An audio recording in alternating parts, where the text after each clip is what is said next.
जमीन क्षारपड मुक्ती कामास प्रशासकीय पातळीवर सर्वतोपरी मदत देणार उपजिल्हाधिकारी गजानन गुरव, उद्यान पंडित गणपतराव पाटील यांच्या मार्गदर्शनाखाली सुरू असलेले जमीन क्षारपड मुक्तीचे कार्य हे शेतकऱ्यांसाठी अत्यंत उपयुक्त व अनुकरणीय असून या कामामुळे शिरोळमधील श्री दत्त पॅटर्नची ओळख देशपातळीवर पोहोचली आहे। शेतकऱ्यांनी आपली क्षारपड व पाणथळ जमीन सुधारण्यासाठी या पॅटर्नचा अवलंब करावा। या कामासाठी जिल्हाधिकारी कार्यालयासह प्रशासकीय पातळीवर लागणारी सर्व मदत देण्यास प्रशासन कटिबद्ध आहे, अशी ग्वाही निवासी उपजिल्हाधिकारी गजानन गुरव यांनी दिली। क्षारपड मुक्तीचे जनक उद्यान पंडित गणपतराव पाटील यांच्या मार्गदर्शनाखाली हसूर येथील 80 एकर व कनवाड येथील 250 एकर जमीन क्षारपड सुधारणा सर्वे कामाचा शुभारंभ उपजिल्हाधिकारी गुरव यांच्या हस्ते करण्यात आला। यावेळी गणपतराव पाटील यांनी महसूल, भूमी अभिलेख व इतर विभागांच्या अधिकाऱ्यांकडून मिळालेल्या सहकार्याबद्दल समाधान व्यक्त करत शेतकऱ्यांना शेवटपर्यंत साथ देण्याचे आश्वासन दिले। शेती तज्ञ शांतिकुमार पाटील यांनी कामाचा आढावा घेतला। दोन्ही ठिकाणी झालेल्या कार्यक्रमास प्रशासनाचे अधिकारी, स्थानिक पदाधिकारी, श्री दत्त कारखान्याचे संचालक, सहकारी संस्थांचे प्रतिनिधी तसेच मोठ्या संख्येने शेतकरी व ग्रामस्थ उपस्थित होते। Bureau report SR news 24 Shirol. तुमच्या मागे लागलो होतो की तुमच्या गावात क्षार पडलेली किंवा पाणथळ झालेली जमीन जास्ती आहे ती मुक्त करून घेण्याच्या दृष्टीने तुम्ही प्रयत्न करा, पण तुम्ही ऐकला नाही। पण आज तो दिवस उजाडला।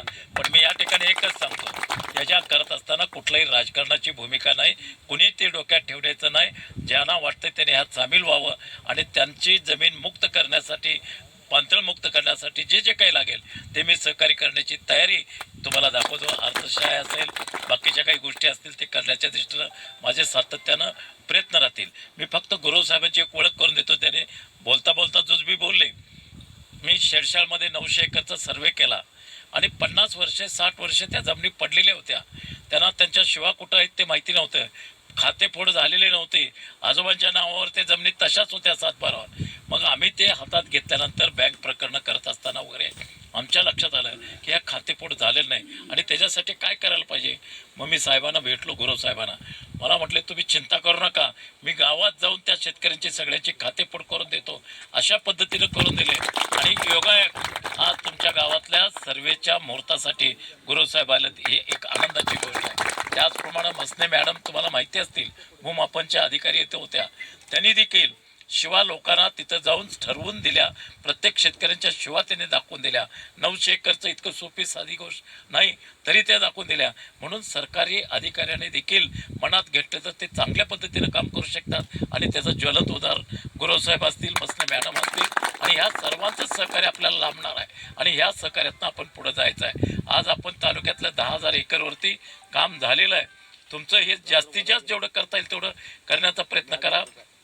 परवा एक 40 तहसीलदारचे कोर्सचे अधिकारी सरकारनं आमच्या तालुक्यात पाठवून दिलं होतं। क्षारपड मुक्त झालेली जमिनी तुम्ही बघून या आणि आमचे पाटील साहेबांनी त्या सर्व लोकांना ते दाखवलं, कारण हे देश लेवलला गेलेलं आहे।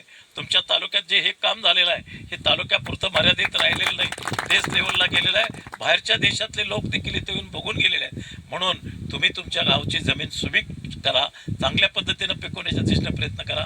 पहिलं सूत्र जमीन चांगलं ठेवण्याचं आणि पिकाचं जर पहिलं सूत्र कुठलं असेल तर जमिनीचा निचरा प्रणाली वाढवणं अत्यंत गरजेची गोष्ट आहे आणि ते वाढवण्याच्या दृष्टीने आता तुम्ही वाटचाल करायला लागलाय। पुढच्या पिढीला चांगली जर जमीन द्यायचं असेल तर तुम्ही हे काम करून घेणं अत्यंत गरजेचं आहे। शेवटच्या टप्प्यापर्यंत मी तुमच्याबरोबर राहीन एवढंच सांगतो। मी नमस्कार।